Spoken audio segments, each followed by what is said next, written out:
Welcome to the ISF podcast from the Information Security Forum, featuring cutting-edge conversations tailored to global security professionals.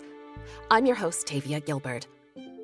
In today's episode, we consider information security from the perspective of a member of Generation Z, the first totally native digital generation, and we'll contrast her thoughts about cyber with those of a veteran security leader. Why compare these two generations' experiences and attitudes? Because Gen Z, now entering the workforce, has such a different mindset towards cybersecurity than preceding generations did. We first touched on the Gen Z perspective in our Season 1 Emerging Threats episode, and we'll link that episode in the show notes. But the ISF continues to explore the opportunities and the challenges of this young generation's emerging professional presence. We'll start with Steve in conversation with Gen Zer Mehak Vohra, CEO of Skillbank, formerly on Delta. Skillbank is a 15-week-long marketing training program that makes valuable hands-on experience affordably available through a unique business model tailored to the needs of Gen Z. And then we'll return to an interview with a friend to ISF, Rich Guida, former VP of Information Security at Johnson & Johnson, and now Managing Director at the security consulting firm Guida Technology Associates, Inc. Longtime listeners to this podcast may remember that Rich was our first guest interview, and it's no surprise that threats he touched on in that interview, including the security of the grid, are as relevant today as they were in 2018. We'll start with Steve's conversation with Mehak Vohra.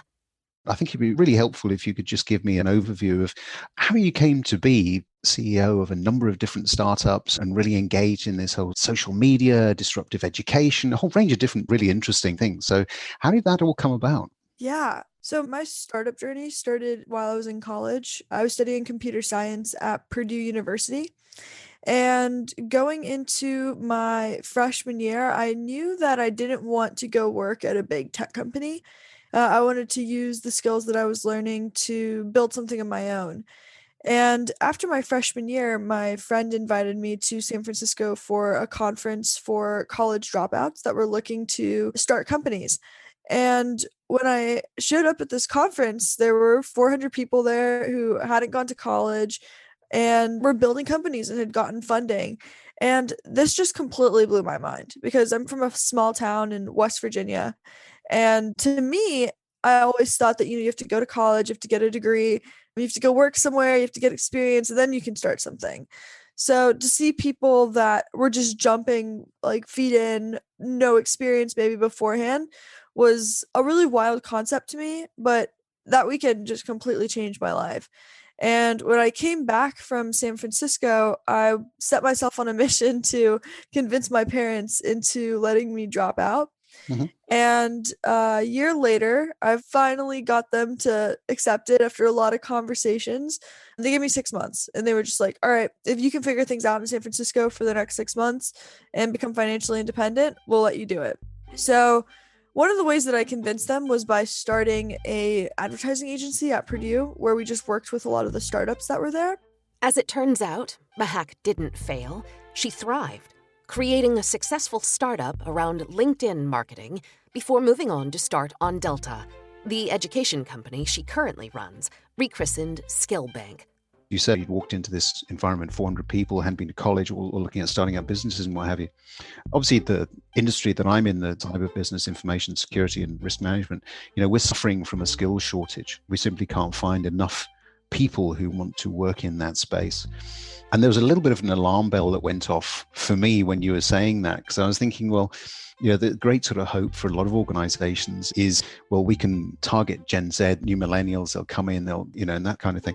But from what you're saying, particularly for a large organization, perhaps that isn't as attractive to your generation. Would that be fair? I think it is. Really what it comes down to is how the training's happening and how are we actually placing them in a role at these companies. Mm-hmm. When Gen Z looks at education, they don't want to waste their time unless they're like trying to explore and they're trying to find new things. And when I was looking at building on Delta, in the beginning, what we were originally looking for is what are these markets? I think security is actually a great market that eventually someday I'd love to go into. Mhm. But what are these markets that you don't actually really need a college degree for, but you need to study for that specific field? And how can you learn those skills very quickly and then go and land a job? And I think Gen Z their wheels are starting to turn in their head when they're thinking about, hey, maybe I don't need to go spend $40,000 a year on a college degree. Maybe instead I can go to an online boot camp. I can learn those skills very quickly and I can start earning by the time I'm 19 or 20 years old and just build up experience over the span of the next 3 to 4 years. And we're trying to capitalize on that movement, but I think that college is also going to become a lot less important. People are going to look at university as being something that you really only go to unless you're needing higher education, like needing to become a doctor or a lawyer or a teacher or something that needs education. I wanted to ask you whether or not you had any tips for people who might be listening to this, who are, Generation Z, who might be thinking of starting their own business or are just intrigued by some of the things we've been talking about here. Absolutely. If you're looking to start a business or start your own company, the best place to start is just by having conversations, talking to people that are already in the space. How are they looking at building their companies? How are they looking at the space, the trends? Where is it all going? I mean, On Delta wasn't just started as something that happened overnight. It was months and months of conversations with people that were in the space. And then the most important thing you can do after that is really just start. I mean, you can't do too much preparation. And it's funny because I just said to have conversations first, but as you're educating yourself within the space, the best way to really learn is to just put yourself out there and start doing things. I think a lot of people think that you have to be well educated, you have to have a degree, you have to have had previous work experience to do X, Y, and Z, but I think a lot of people forget that they can create their own experience by just getting out there and doing something. And if everything doesn't work out, let's say your company fails, things don't go in the direction that you expected it to. If you put yourself out there, you tried new things, and you used that experience of starting that business as being a way for you to learn something new, you can take that experience with you when you're going to find your next job and say, hey, I learned this, this, and this while trying to start my own thing. And I know that for you, I can do X, Y, and Z because of what I learned. So as long as you think of everything as being a new learning experience that you can use, it's really hard to actually fail at something. It's fantastic advice. At the ISF, we produce a report called the Threat Horizon, and in our one that looks out to 2 years, Threat Horizon 2022, we talk specifically about Gen Z and about some of the challenges of providing security to that demographic, mainly because you may have seen, Microsoft produced a survey that looked at the fact that Gen Z use the same password for a number of different accounts that they have that perhaps is not best practice.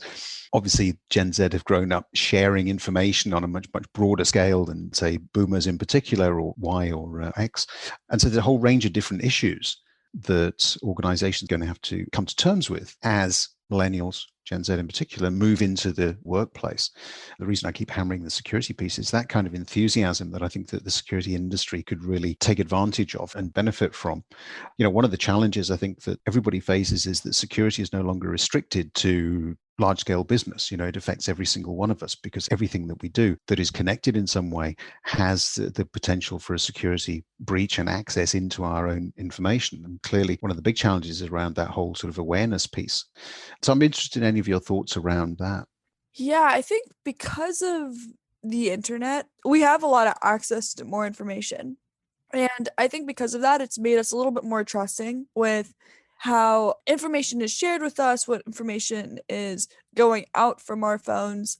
We all understand the trade-off between using a social media platform for free and them using our data to sell to advertisers. Like, that's nothing new to, I think, the Gen Z market, because we grew up with Instagram, Snapchat, TikTok, Facebook. I think really what needs to happen over the span of the next few years is we're starting to see a little bit of a shift now towards more private groups, where people are now, instead of using Instagram as a way to reach a bunch of people, they're using it as a way to reach their small friends. And I think it's starting this trend towards, I think, actually moving back from trying to create like a very public profile and a very like public life towards something that's like a little bit more private and a little bit more intimate with their friends. And I think when it comes to the security side of things, I don't really know if, because we've been so desensitized to this idea of these companies actually taking our data, if we're really ever going to really worry too much or care about it, at least as much as our parents did or even millennials. So I think we're just starting to see this trend where instead of actually really worrying about security, we're more just worried about how people are perceiving us, because that data piece, we already realize a lot of it has been used and taken up by these companies that we've been using since we've been little. That's a huge shift, isn't it? If I look at that from an organizational standpoint, within my organization, I might have a whole range of different generations. That particular perspective there is very different from one that I might have, or indeed, more importantly, one that I might have built my security policies and processes around, which really throws up this whole issue then of how do I adapt my organization to a new generation that's coming into the workplace? Because one thing is for sure, and that is that expecting a new generation to adapt to my organization is certainly not going to happen, right? I think it really depends on a company by company basis and how they're laying out their processes to make sure that they're keeping in front of the best security trends. It really just comes down to education at the end of the day. I mean, Gen Z is really smart. We've grown up with the internet, so we understand the trade-offs of what we're getting ourselves into. I think once things are explained and I think things are put into a way that's a little bit more, I guess, serious than just like, oh, hey, this company's using your data to sell to people or whatever. I think people are going to start thinking about it maybe a little bit more. But when it comes to like a company basis and hiring people and to build that, I think it just comes down to processes.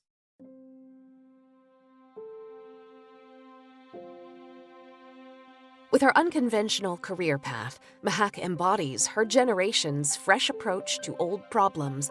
But as Steve noted, there can be risk in digital natives' familiarity and comfort with technology. Studies have shown that Gen Zers are more vulnerable to cybercrime and online scams than past generations, likely due to the reality that they have been raised in a digital culture that shares everything online.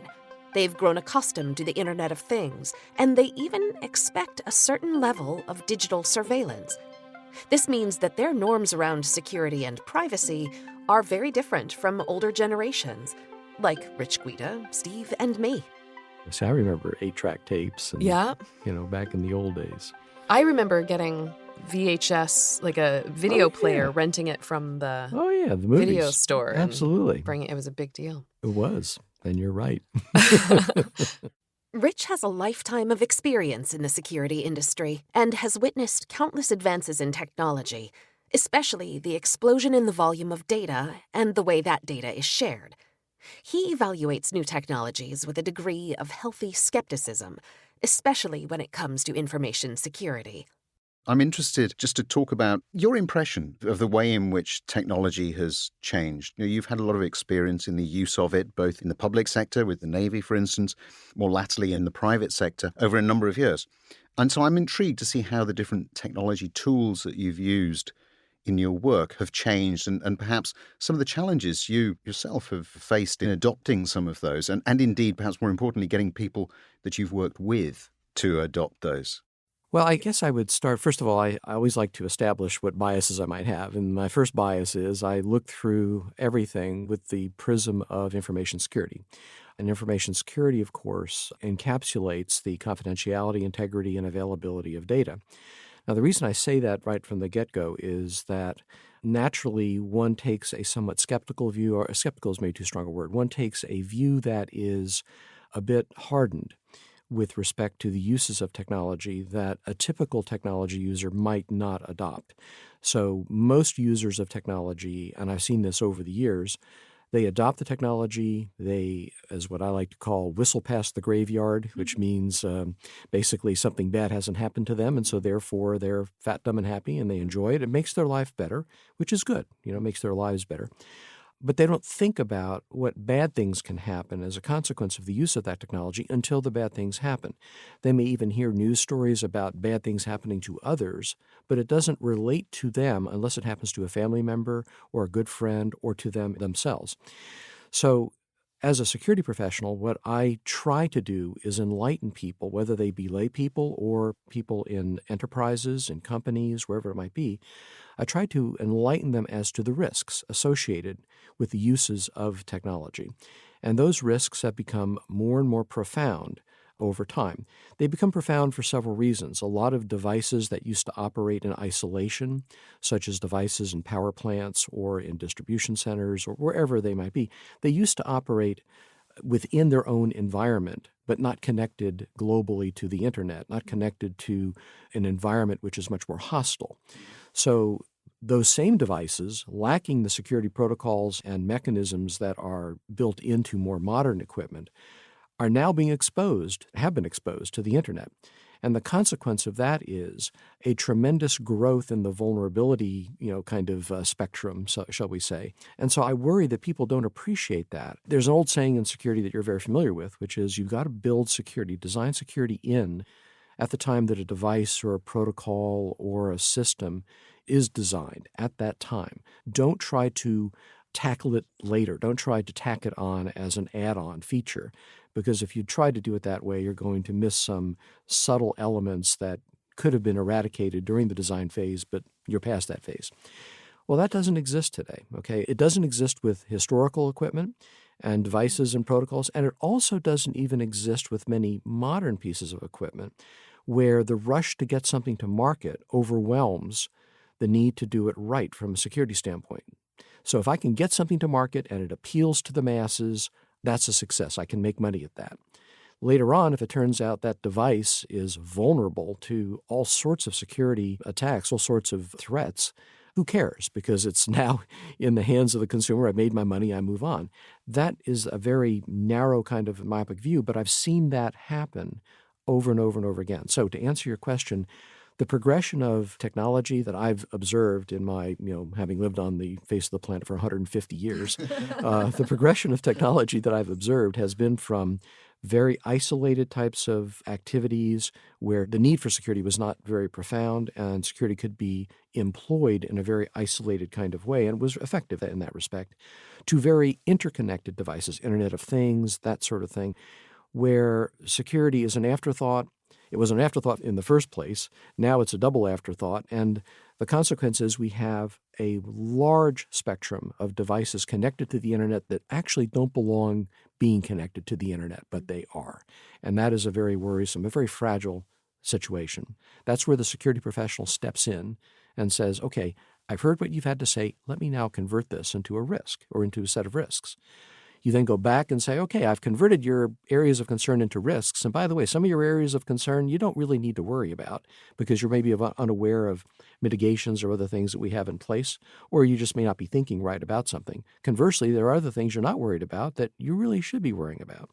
So it teases out this kind of disconnect between what they worry about versus what they should worry about. Once you've done that and you've constructed this set of risks from their areas of concern, then you can go come up with mitigations or proposed actions to deal with those risks. As an information security professional, I want there to be informed decisions. I'm not trying to impose my will upon, some other party. I want there to be an informed decision. Now, when I do it the way I've described it to you, almost never do the executives say, yeah, we've had second thoughts and we'll not fund this particular mitigation. Almost always they will say, yeah, okay, we get it. We were worried about that. This is a risk. We get it. We'll fund it. Maybe not quite as much money as one might like, but they'll fund some measures to deal with the issue. So that to me is the most important piece. You have to tie together what the executives are worried about to what you can then operationalize as an information security professional. That's the enlightenment. You're enlightening the execs. Once the execs are enlightened, getting the rest of the staff enlightened is an easier chore. I don't say it's easy, but it's an easier chore because they take their marching orders from their leadership. Yeah, and I suppose it's really in that element, I think, that the focus really needs to switch today, I would say. I think that perhaps what information security professionals have been relatively good at is coming up the curve on that one, understanding how to position it within the enterprise. The challenge that I see is that we're moving increasingly towards an environment where the end user is king. It is all about the smartphone. It is all about the tablet. I want to be able to use the same technology in my workplace as I do in my kitchen. And by the way, don't bother me with any of this security nonsense because it works, right? And it's not my responsibility anyway, because that's something that you, the enterprise, need to be concerned about. And so whilst I think we could probably give ourselves, I don't know, maybe a 6 or 7 out of 10 in terms of being able to reach out to the executive, where we now need to shift our attention is much more to the end user. And yes, you're right, they do take marching orders, but only to an extent. And it is, for me, this graying out of the kitchen and the workplace that is really going to cause us some problems. So tell me about perhaps how we can confront that. I mean, we've talked before that certain ISF members have adopted approaches to doing that by perhaps looking at, staying safe at home, keeping kids off the internet or off certain sites on the internet. But we need to go much further than that, don't we? No, absolutely. Again, your comments are spot on. What I would observe is that the executive, the reason I was so focused on discerning the concerns of the executives first and translating them into risks is the very point that you just raised about, is there a clear understanding among the executives as to the risks associated with the bring your own device or use your own device mentality that you very artfully described. And oftentimes there is not, because the executives themselves want to use their own devices and do use their own devices, and they do so sometimes, I wouldn't say in a haphazard, but an unthoughtful way. So getting them to appreciate the risks associated with such activities is a very first important step. And that's why I use this, for lack of a better way to say it, a Socratic process of teasing out their concerns by asking questions, not telling them they should worry about it, asking them, are they worried about it? And then you will find, I've found when I hear that, some of them are very aware that there are a lot of risks, but there are big benefits, true. Others are less aware of the risks. And they become aware of the risks when you tease out that they tell you, I'm not really worried about that. Should I be? And then you explain, well, yeah, here's why you probably should be, okay? But that kind of Socratic engagement is so much different than telling them you should be worried about X without even having heard from them first what it is that's on top of mind. Now, to your question, once you've gotten that kind of zeitgeist, okay, the kind of mindset that says, maybe this is something we should be worried about, the answer then to the question you raised isn't that we stop using bring your own devices, because that's not going to happen. Clearly, there will continue to be widespread use of such devices. But what it means is, and what I've done with many clients is, I lay out, all right, if this is a big risk, which we believe it to be, and people are going to do it, which we know they will, okay, and we don't want to stop them because that would be a big impact on the company, then what are the technical measures that we can put in place that are reasonably transparent to the users, that won't interfere with them getting their jobs done, and yet will protect our enterprise, our resources, our network, our servers, et cetera. And these sorts of things are quite easy to do. I mean, that's the beauty of them, isn't it? And I think that you make a very valid point that transparency is so very important. If people can understand why we're doing certain things and they can understand, as you rightly point out, the process that they can go through, then to have things changed, then we're partway there. Just moving on slightly, we're beginning to talk about some emerging technologies that are out there, some of the ways in which technology is changing people's lives. Do you believe we're safer? Are we more secure because of the way in which technology is changing? And of course, because of the increased sophistication, I guess, of the layperson or the person using that technology. Is that making us more secure, do you think, or is it having the opposite kind of effect? Sadly, I think it's the opposite. And this is not to denigrate or to demean the many very noble efforts of a lot of vendors to build in security into their products. The trouble is what I alluded to earlier. Most products, the impetus is to bring things to market quickly, particularly in the IoT space, the Internet of Things space. And bringing things to market quickly almost always denigrates security. You connect these things to the internet, to these networks, to the internet, and suddenly you have the ability to control devices that are running, power plants, water treatment plants, etc., and can destroy the physical hardware, can basically bring networks, bring grids crashing down. So my concern there is honestly that a lot of the devices that are being built into those environments, which are aimed at like the smart grid. Every time I see a commercial on the smart grid, I apologize, but I almost want to just hold my nose. The smart grid is going to make things more energy efficient, all that. Yes, it's a good thing, except for the fact that it's opening up massive vulnerabilities that could easily be exploited by not just nation states that want to do harm to the United States, but even by criminals who may want to hold a grid hostage, until they are paid couple $1 million.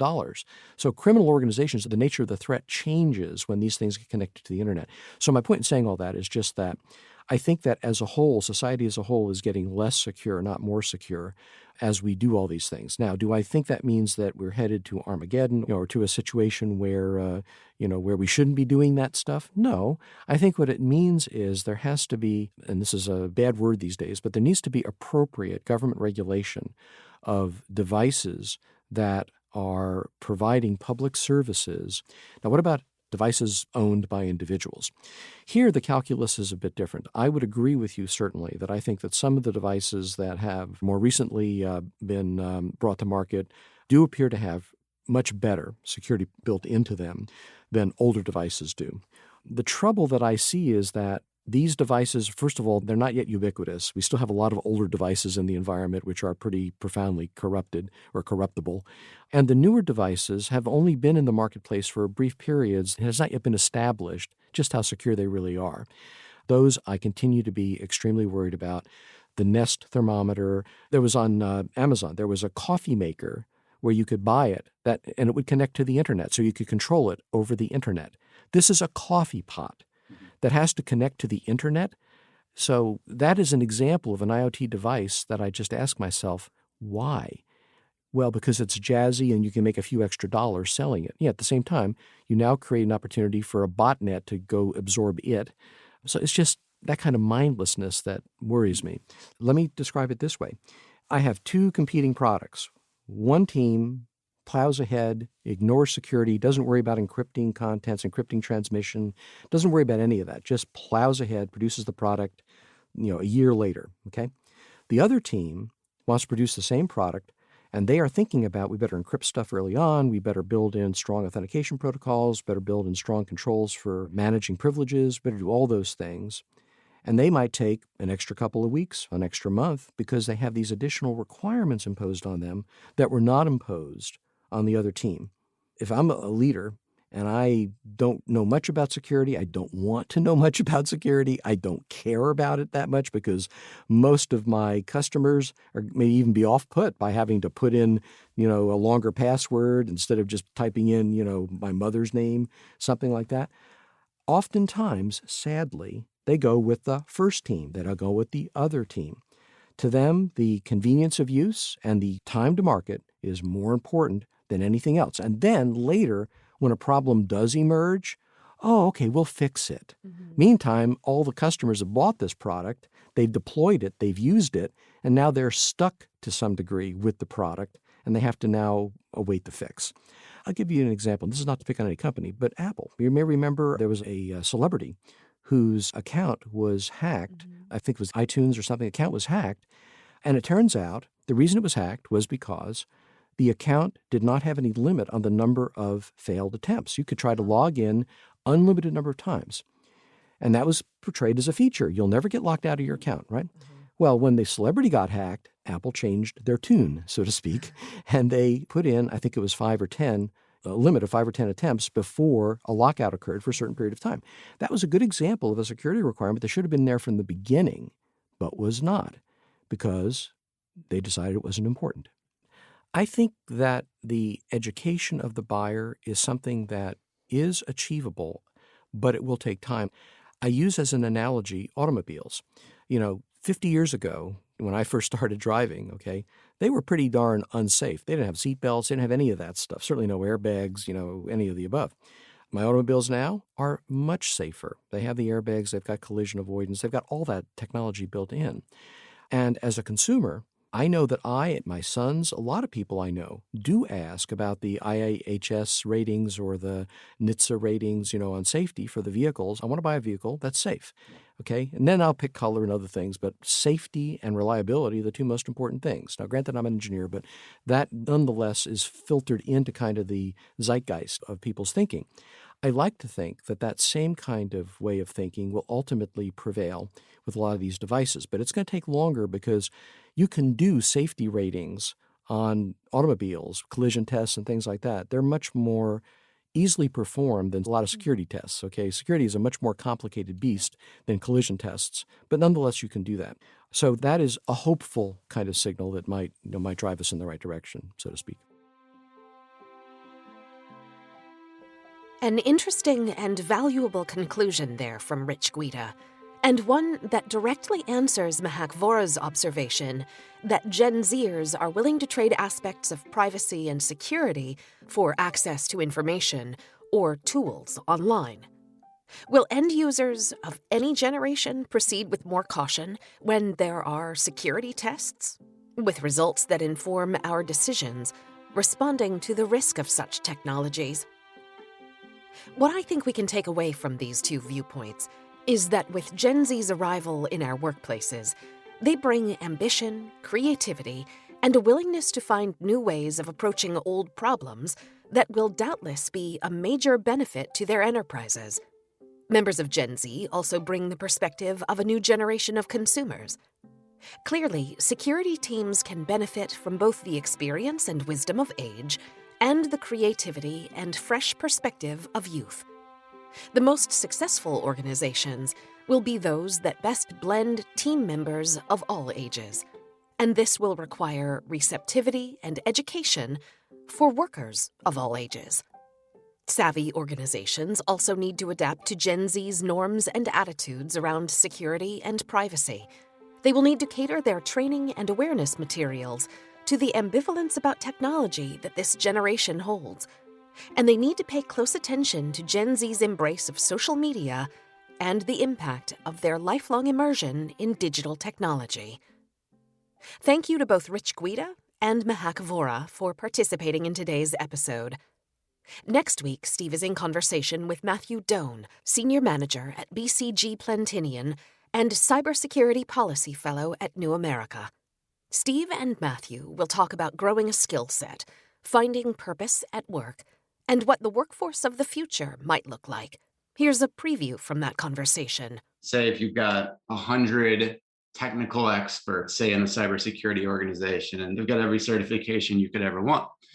There's maybe 5 or 10 of those people that would even want to elevate into a leadership position, to want to develop their soft skills, because many people are very content at just staying strong in their technical discipline. And we need those people. We need the distinguished architects, the level 3 threat hunter, the malware reverse engineer. We need all of those things. But the small set of people that choose to raise their hand and say, I want to be something bigger, I want to lead, those are the people that I think will find the bravery. And then we need to support those very few people to help their evolution. We look forward to bringing you the full interview. In the meantime, we invite you to tune into our catalog of video and podcast episodes, all of which you can find at securityforum.org. We'd love for you to follow the audio feed wherever you get your podcasts, and we'd be very grateful if you'd recommend us. Growing our subscriber numbers helps us reach new audiences and helps us continue to bring you these timely discussions. Join in the conversation on our LinkedIn page by searching CEO Steve Durbin or Security Forum. You can also directly download from ISF's website the research, practical tools, and guidance that we discuss in conversations like these. The ISF podcast is produced by Talkbox and Tavia Gilbert. Music by Alexander Filipiak. Associate producer Katie Flood. Mix and master by Brian Barney.